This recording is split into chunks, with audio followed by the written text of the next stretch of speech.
So today we're going to be looking at section 3.5. It's going to be kind of a shorter thing. It's on the Focus Friday day, so that's a half day.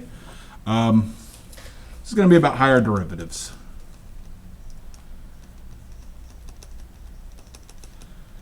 So what we basically have, we're going to talk about the notation first. So in our prime notation, if we have a f of x function and we want to take the first derivative, we denote that by f prime of x. If we want to take the second derivative, that would be f double prime of x.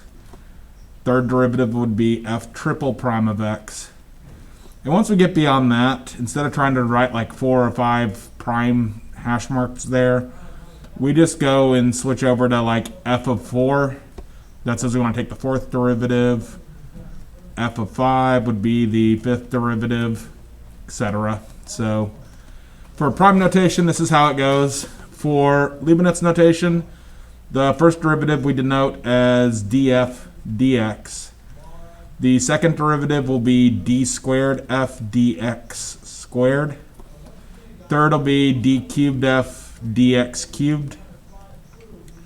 And it just keeps going up from there. So, you know, d4f, dx4, etc., etc. So what we're going to do here today is we're going to start out just kind of finding a bunch of higher derivatives of a couple different things, and then we'll stop there and say that's good enough for the day, and go from there. So first example, we want to say, all right, let's let f of x equal x to the sixth, and we want to find all higher derivatives.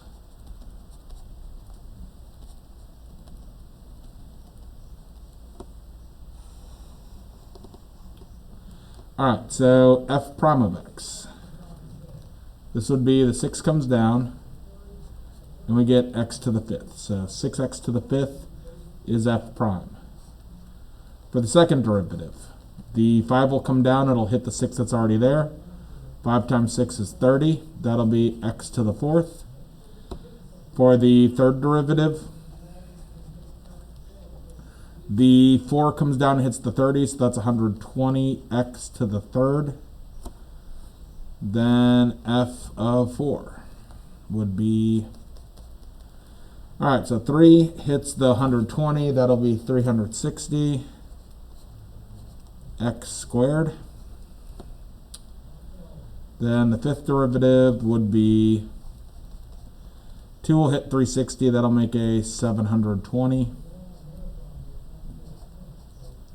Then the sixth derivative of 720x is just 720. Seventh, the derivative of a constant is 0. And then the derivative of 0 is 0, so all derivatives beyond f of 7 will be 0. So f8, f9, f10, etc. Those will all be 0. Okay, so we got that. Let's look at a couple that are kind of similar to what's in the book. We have one of these where we say, all right, let's suppose f of x is a curve like this. So f of x is kind of some sort of curve here. And we want to state the sign of f prime of x and f double prime of x. So f prime of x will be the slope of the tangent lines to the graph of f of x. So if I draw in a couple of these, pretend I skim the graph there, skim the graph here, skim the graph here, then like down there also. So if I skim the graph at these points, the slope of these tangent lines are always positive. So f prime of x is always positive for this particular example. And for this example, if we try to build the graph of f prime based on what we got here, let's say that this first line here, this has a kind of a big slope, so let's say its y value was there. This line has a less steep slope, so its y value would be less. Out here, this line is flatter still, so its y value would be less still. Then this one's flatter than that one, so its y value would be less. So f prime will be a function that does something sort of like this. Because the slope of the tangent lines gets smaller and smaller and smaller, which means the y values of the graph get smaller and smaller and smaller, because each of these y values is the slope of the tangent line at that point. So when we want to look at f double prime, we're looking at slopes of tangent lines on this bottom function.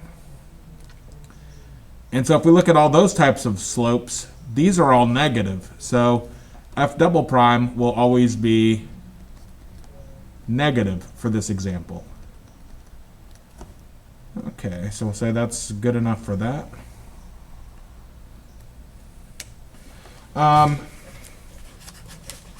Next, we're going to have two problems that kind of involve some of the product rule stuff. And we'll, I think we only got 3 more to go, and we'll say that's it. So for this example here, this is example 1 in the book. Or sorry, example 2 in the book. I just did example or something similar to example 1 up there. We want to find what is f triple prime of -1 for the function f of x equals 3x to the 5th minus 2x squared plus 7x to the -2.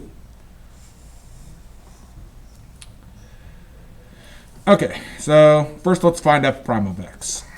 So f prime of x, the 5 will come down, it'll pair up with the 3, so 5 times 3 is 15. That'll be x to the, take 1 away from 5, that'll be x to the 4th. So we're using the power rule to do this. Minus the 2 here, this 2 will come down and pair up with that 2. So we'll get 2 times 2 is 4. That'll be x to the 2 minus 1 is 1. And then out here, we get the -2 hits the 7. That'll make a -14. So I guess really I should probably just write that as minus 14x. When you subtract 1 from -2, 1 from -2 is -3. So we look like that for the moment. That's f prime. So we'll say, all right, let's do f double prime. So f double prime of x. 4 comes down and hits the 15. 4 times 15 is 60. That'll be x cubed minus, with 4x, the derivative of x itself is 1, and the constant can be out front of the derivative function, so we end up with just 4 itself, because, or you could say 4x is mx plus b, and the derivative of an mx plus b is just the slope, which would be 4. And then over here we get 14 times 3, which, or sorry, -14 times -3 will be positive. And I don't know what 14 times 3 is off the top of my head, so that's 42. Okay, so then we get plus 42. Oh my gosh. 42x to the -4. And then we'll move on and say, okay, third derivative. That's the one that we're interested in. Third derivative of x, we'll get the formula, then we'll put -1 in the formula to find third derivative at -1. 3 times 60 is 120x squared. -4 is going to go to 0, so that's just going to drop away. Then we get 4 times 42, which is that 168? Yeah. So -4 comes down, it'll be minus 168 x to the -5. And then what we got to do is say, okay, here's f double prime of x. We want, or sorry, f triple prime of x. We wanted what's f triple prime of -1. So it'll be 120 times -1 squared minus 168 times -1 to the -5th. So 120 times -1 squared, that's 120 times 1, because -1 squared is positive 1, minus 168. -1 to the -5 is 1 over -1 to the +5th, which this whole thing here is going to be -1. So we get 120 minus a negative 1 is plus 168. That equals 803, I think, 308. I just realized I made a mistake here. 3 comes down, hits the 6. 3 times 60 should be 180. So that'll be an 80. Or that'll be an 80. That will be an 80. And then instead of 308, we'll get 348. So made a mistake there. And then let me see, that should be right. Yeah, there we go. So 348. So 3 times 6, it's 18. And so 3 times 60 is 180, not 120. Okay, so that should be that one done well. Let's or done correctly at least. Let's move on to example 3, and then example 4, and then that'll be it for the day. So example 3, we got we want to find first 3 derivatives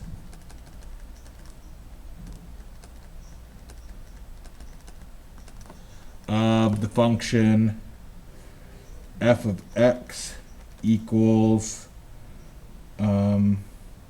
x e to the x.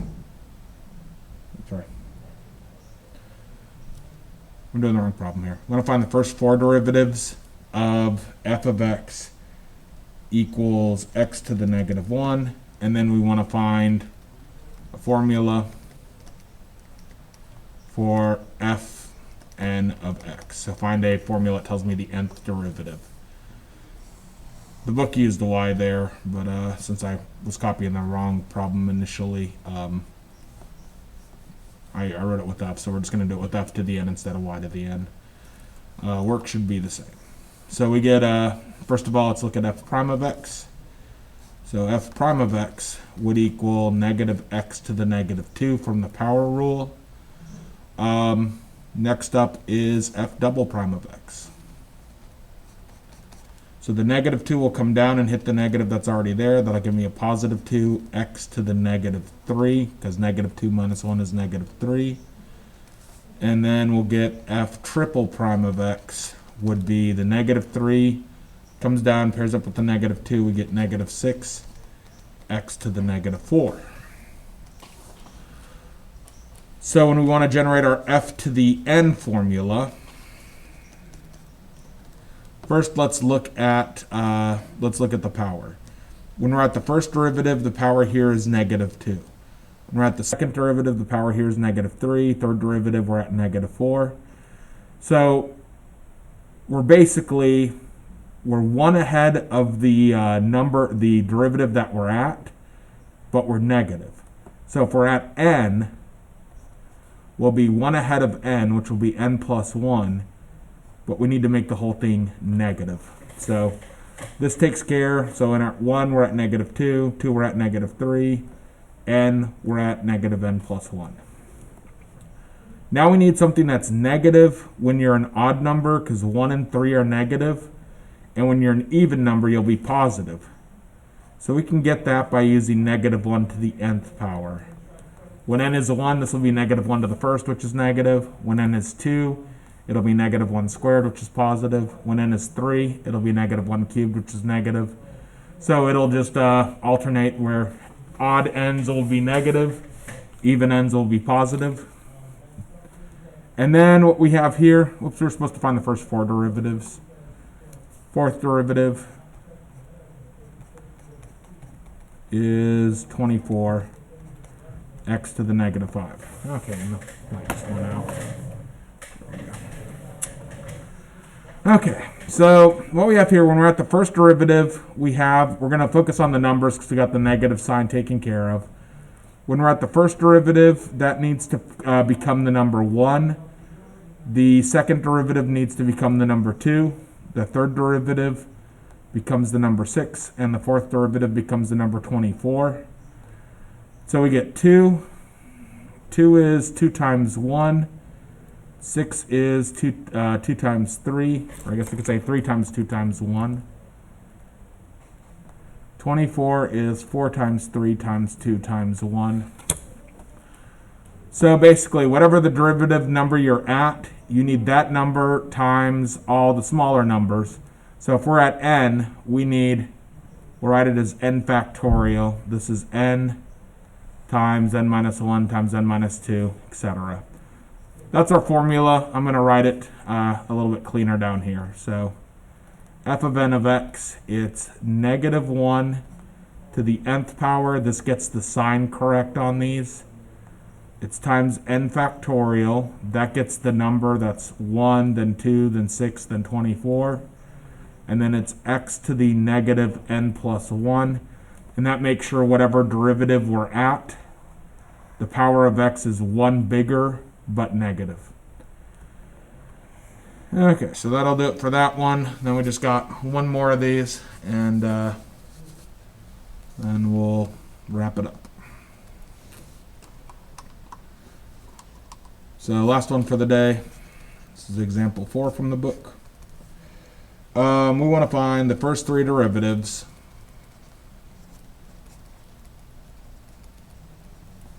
of f of x equals x e to the x, and then we want to find a formula for f of n of x. For this type, since this is going to involve the product rule, we're going to kind of simplify as we go.